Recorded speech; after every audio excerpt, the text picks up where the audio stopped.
done with the bad one. Now we can get back to the okay one. Iron Man 2. The sequel to Iron Man. Shocker. This film is probably in this state of quality because it was rushed.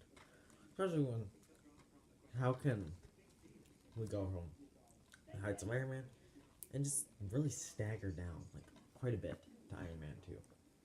Like I said, there's no bad MCU movies, and this is an okay. It's an okay one. It's an okay MCU movie, especially when pretty much everyone behind this movie was a part of the first one. It's probably because it was rushed. Marvel wanted to get.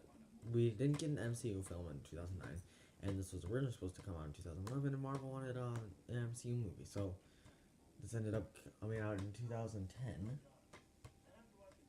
which, I mean, it's fine. We got a new MCU movie sooner than rather than later, but if it came out in 2011, I feel like it'd probably be better. But you know what? This is the movie we got. I'm not complaining. I'm going to complain now. Let's start with the pros because those are fun and they're nice. Robert Downey Jr. once again, great performance. I really like him. And he goes further with Tony Stark battling alcoholism and sort of adaptation of the Demon in a Bottle storyline for the comics.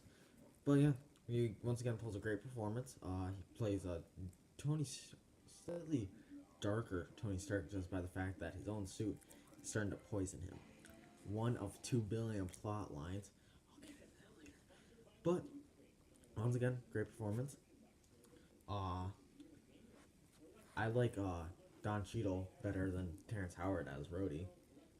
He's a better Rhodey, I feel. That's just what I like. I like Don Cheadle better.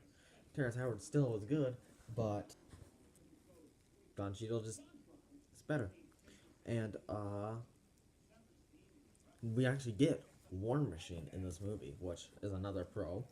I like War Machine. He's a cool character. And I like Iron Man and his dynamic, so I'm glad we got a War Machine introduction, another plot line. But yeah, I'm glad we got War Machine introduced in this movie, and I really like that. And he's brought back for more movies, and I like War Machine and Don Cheadle as Rhodey. It's really good, really good. Now Jon Favreau gets a little bigger role in this as Happy Hogan. He's pretty good. I like Jon Favreau. He has really good direction in this movie. He's got a great performance in this movie, and he's good at directing it. So he pulls this film together. This is our first look at Black Widow in the Marvel Cinematic Universe with Scarlett Johansson as Natasha Romanoff. Eh, she, I like Scarlett Johansson. I like Scarlett Johansson's performance in this movie. She just feels forced in. But as Black Widow, I like Scarlett Johansson. That gets further elevated in the later MCU movies. For mostly Winter Soldier, she's really good.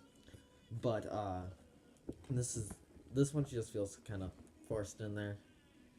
But at least her performance is good. Gwyneth Paltrow, once again, good as Pepper Potts. She doesn't go off and on Latonia as much. That's another thing. The actors aren't. It's not as free-handed as the first one. Like there was a completed script for this one. There's still some ad-libbing here, but it's not as much fun as the first Iron Man. Justin Hammer. I really like Justin Hammer in this movie. I can't remember who plays him, but I like him. He's a fun villain. I'd like to see him again in an MCU movie after Endgame. We probably won't, but I'd like to see it in a better movie too. The action, not a lot, but all scenes are good. All the action scenes are good. The racetrack scene, which brings up a few nitpicks, not nitpicks, they're kind of big giant holes in the movie, but I like the action scene on the Monaco racetrack, and I like the Iron Man versus Rhodey fight at Tony's party. That's a really fun fight. No Rock'em Sock'em Robots reference though. right when they're in the boxing ring. Come on, big, big missed opportunity right there. I would have loved to see a Rock'em Sock'em Robots references, where it just pans to them just doing that, and then one of them punches the other's head up.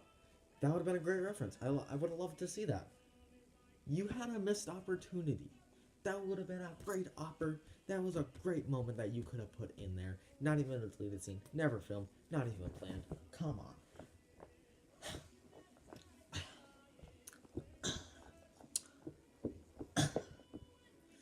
And then the final scene, short, but I do like it. Where all the drones come in and they're shooting them. I like it. It's just short, and then the final battle, like against Whiplash, is short, and I don't like it as much, but it's still fun. The comedy is once again great. Iron Man, the MCU movies are really great at humor. Nick Fury gets a large role in this, and and once again, Samuel L. Jackson proves that he is great as Nick Fury. And we will get to see more of him in later movies, so yay. But this is his first more feature role in these movies. What else is good about this movie? Because I like this movie. It looks good. It looks good. It's a good looking movie. All the MC movies I feel are pretty good looking. There are moments of shoddy CGI in later ones, but all of them are good looking movies. They're all good looking movies. Next, Coulson get another role, smaller, but once again it's Coulson, and we all love Coulson. Now let's get into the negatives. Our other villain, and even Mickey Rourke doesn't like this role. Mickey Rourke plays Ivan Vanko, Whiplash, a person who seeks revenge against Tony Stark for what his father did to his father. Mickey Rourke, I've never seen him in any other movie besides this, so he could be a great actor. I don't know, he doesn't pull a great performance. He does a lot of this, I want my board. No, I said I want my board. Or does a lot of this.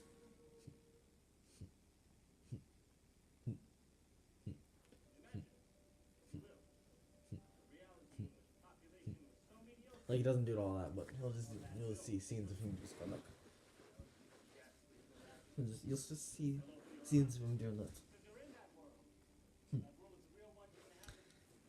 And when he's not doing that, he's doing the my board.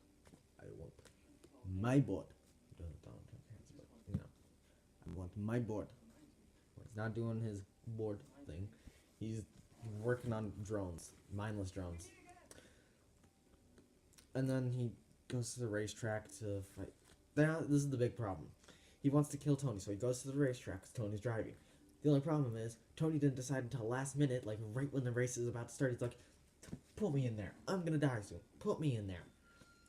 So Whiplash didn't know that Tony was gonna be there. He just got lucky. He got so lucky. There are too many plot lines in this movie. I'm sorry, they set up way too much. They got set up the Avengers, setting up War Machine.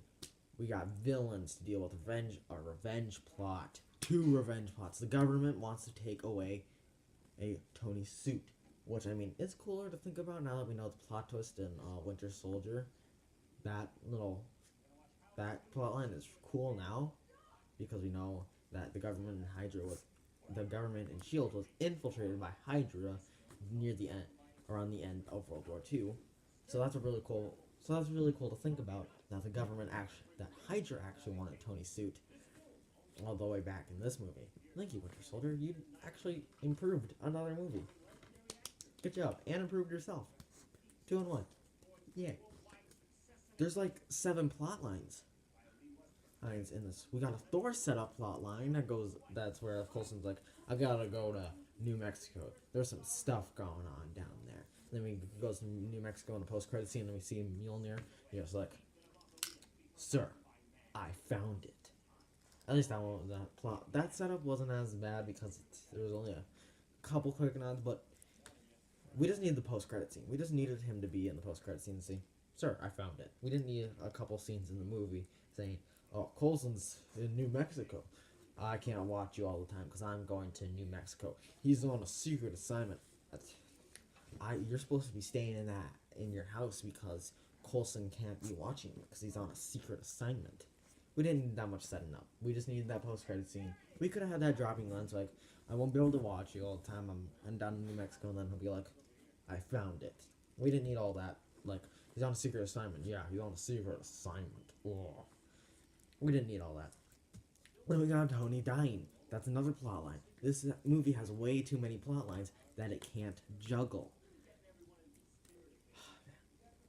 That's the biggest problem with this movie. It's got way too many plot lines that it can't juggle, and obviously, Avro knew that. There are plot lines that he doesn't care about. Even the poisoning Tony thing, I think he started to get bored of. So we get him discovering an element that his dad was like, "You're my greatest creation," which is a really good moment. I like that moment. It's a good. You are my. Well, he always said, "Oh, my son." I mean, my father. He never really loved me. And then when he says, "You are my greatest creation," I like that. That was a good moment. I really like that art. That was a great moment. But we got just. This is just. There's too many plot lines, and then the poisoning Tony is like, "Alright, I found, my father discovered an element, and we need to synthesize it. So you cannot be synthesize it." 1 minute later, I have synthesized this element, and it now powers my chest. He obviously got bored of that plot line, so yeah. And the final battle with Whiplash. I don't like that because it's so short. Like, the robot thing was really cool. It was also short, but it was cool. And then all of a sudden, we just get random go, like, haha, I am bad. Time to kill you both. And he goes, I made the whips. I was able to get some of your technology to make things. And instead of making repulsors, or at least a full suit, I made whips. But not just normal whips. Electric whips. Come on. Even this character, I like Whiplash in the comics, but I've always had a problem with it. I was like, why? But why whips? Why? I mean, I like the character, but why whips? Why? You don't need the whips. But then he's like, oh no, you both struck your repulsor beams at me. Time to die. And he all Akbar's everything. It was short and forced, and I didn't like it. But you know what? The movie was starting to run too long, so maybe it was a good thing. Then Pepper and Tony get together, and we all knew they were gonna get together. Doesn't last because it's an off and on thing that gets kind of annoying and hard to keep track of. Thank you, Infinity War, for clearing all that up. No, seriously, thank you, Infinity War. Their relationship got very, very hard to track. I was really annoyed by it. And so, yeah. I like the movie. Like I said, no bad MCU movies. It's just there's way too many plot lines that this movie has to juggle and doesn't do it well. But some of the plot lines but you can tell the plot lines that Arrow likes the most because they get the most attention and are most fleshed out. His alcoholism is particularly, like, he doesn't become full on sober and stuff. He just is like, alright, I got drunk at a party, pissed my suit, I made my friend mad, took a suit away from me. Maybe I should just not do that. So he doesn't. He just stops being like a stupid alcoholic. I mean, he still drinks because he's Tony Stark, but he doesn't do the whole I'm sober now because I went to rehab. That movie, it would not have been able to juggle that either. So that is Iron Man 2, and I give it a 75 whips out of 100. Like I said, I enjoy it, just not as much as Iron Man 1. Iron Man 3 improves upon this significantly. So, thank you for watching. I am back. Spring break, I'm probably going to post a video every single day of spring. I'm probably going to post a video every single day of spring break, so look forward to that. That's it, then. Yeah. That was Iron Man 2. I enjoyed it. Tell me what your thoughts below. I'm excited for Endgame. I'm going to see Captain Marvel this weekend in theaters. I'll get that review when when I get once I get past Ant-Man and Wasp, I'll put up Captain Marvel review, and then I'll see Endgame. I'm gonna see it opening weekend, so you'll expect a review really soon, probably. That's it. Jordan from Jordan Reviews, signing off.